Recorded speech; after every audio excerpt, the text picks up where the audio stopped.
Hello guys, welcome to my channel unique Bengali kitchen. আজকে তোমাদের জন্য আরও একটা নতুন রেসিপি নিয়ে এসেছি। এখানে আমি আলু সিদ্ধ করে নিয়েছি, আলুটা ইয়েতে গ্রেট করে নিয়েছি, আর এইখানে পেঁয়াজ কুচি নিয়ে নিয়েছি, এখানে অল্প লঙ্কা নিয়ে নিয়েছি। তো এখানে আমি কড়াইতে তেল বসে দিয়েছি। আজ আমি বানাবো এখানে পাঁপড় সমোসা। এখানে আমি পাঁপড় নিয়ে নিয়েছি, দুটো পাঁপড় নিয়ে নিয়েছি। তো দেখতে থাকো আমি কিভাবে বানাই। এখানে আমি কালো জিরে ফোড়ন দিয়ে দিয়েছি, আর এখানে আমি এখন পেঁয়াজ কুচিগুলো দিয়ে দিব।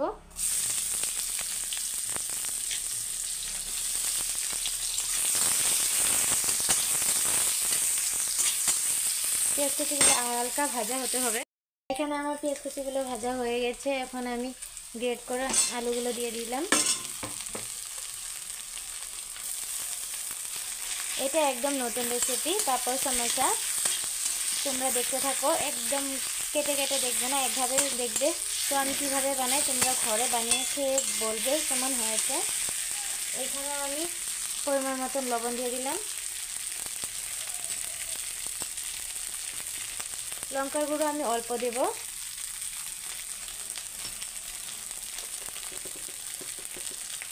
হলুদ গুঁড়ো দিয়ে দিলাম, ধনিয়া গুঁড়ো দিয়ে দিলাম। এটাকে ভালো করে নেড়ে চেড়ে ভেজে নেব। তো এখানে আমি দুটো পাঁপড় নিয়ে নিয়েছি, দেখতে পাচ্ছ। তো পাঁপড়গুলো আমি জল দিয়ে ভিজিয়ে নেব।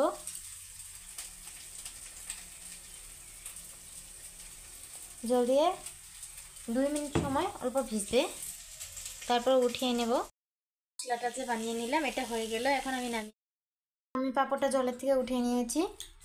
এখন আমি এগুলো এভাবে দিয়ে এভাবে করে দেব পুরোটাতে।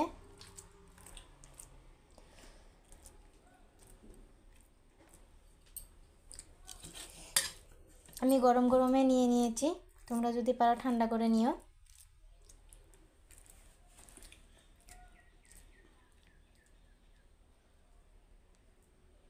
তো এভাবে করে নেব। এখানে মাঝখান দিয়ে এভাবে ফুটো করে নেব।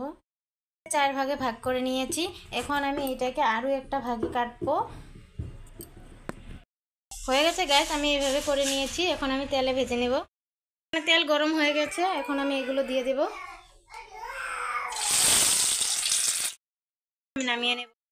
আমার পাঁপড় সমোসা হয়ে গেছে। এভাবে পেঁয়াজ কেটে নেবেন, কাঁচা লঙ্কা নিয়ে নেবেন আর খেয়ে নেবেন, দুর্দান্ত লাগে। একবার আমার কথা শুনে বানিয়ে বলবেন কেমন হয়েছে। এই রেসিপিটা ভালো লাগলে লাইক, কমেন্ট, শেয়ার, সাবস্ক্রাইব করে দিও। তোমাদের কাছে অনুরোধ রইল, প্লিজ আমার চ্যানেলটাকে সাবস্ক্রাইব করে দিও। আর এটা তোমাদেরকে দেখাচ্ছি, এই যে এইভাবে হয়েছে, খেতেও দারুণ পাঁপড় সমোসা।